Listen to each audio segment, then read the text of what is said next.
सब बताइए क्या है ये? देखिए देखिए जनता द्वारा महापौर का चुनाव होना जनता द्वारा महापौर का चुनाव होना, ये जनतंत्र का तगाजा है, लोकतंत्र का तगाजा है। इसी कारण वर्ष 1997 में इस एक्ट में तब्दीली की थी और जनता द्वारा महापौर का चुनाव करने का तय किया गया था।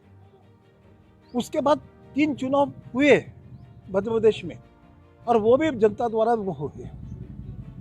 1997 में जब इसके खिलाफ याचिका दायर की थी तो हाईकोर्ट ने भी बोला नहीं ये सही है कि जनता द्वारा चुनाव महापौर का होना चाहिए। लेकिन दुर्भाग्य से उसके बाद उसको चेंज कर दिया गया, पूरी विधि को चेंज कर दिया गया और विधि को चेंज ये कर दिया गया कि अब महापौर का चुनाव जो है जनता द्वारा नहीं, सीधा नहीं, अब पार्षदों द्वारा होगा। इसको लेकर हम लोगों ने चैलेंज किया था। मैंने खास करके मध्य प्रदेश हाईकोर्ट पे चैलेंज किया था, लेकिन दुर्भाग्य से माननीय हाईकोर्ट ने उसको खारिज कर दिया। फिर उसके बाद हम लोगों ने एक रिव्यू पिटीशन भी दायर की थी, फिर भी माननीय हाईकोर्ट ने उस रिव्यू पिटीशन को भी खारिज कर दिया। इन दोनों को निर्णय के खिलाफ हम लोगों ने सुप्रीम कोर्ट में याचिका दायर की थी।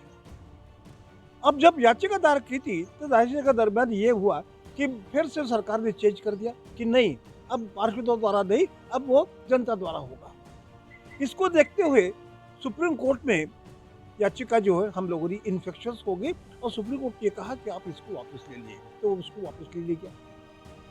लेकिन बाद में फिर क्या हुआ, फिर सरकार चुप बैठ गई और इसीलिए हम लोगों ने फिर एक रेस्टोरेशन याचिका दायर कर दी। रेस्टोरेशन याचिका दायर कर दी और कहा कि भाई ये तो सरकार चुप बैठ गई है, अब इसको अपने फिर से कर दिया जाए। लेकिन हो क्या गया, सरकार ने फिर भी चेंज कर दिया मामला।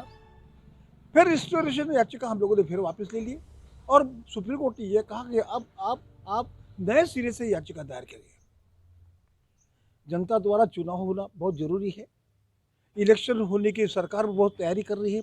उसको देखते हुए हम लोगों ने एक नई फ्रेश याचिका सुप्रीम कोर्ट में दायर कर दी है और मध्य प्रदेश हाईकोर्ट के जो निर्णय है, मध्य प्रदेश हाईकोर्ट का निर्णय जो है, जो जनहित याचिका हम लोग जो दायर की थी उसको खिलाफ जो खारिज कर दिया, उसको हम लोगों ने चैलेंज किया है और ये कहा है कि सरकार को अब जनता द्वारा चुनाव महापौर का करना चाहिए और मध्य प्रदेश हाईकोर्ट का निर्णय को अब खारिज कर देना चाहिए।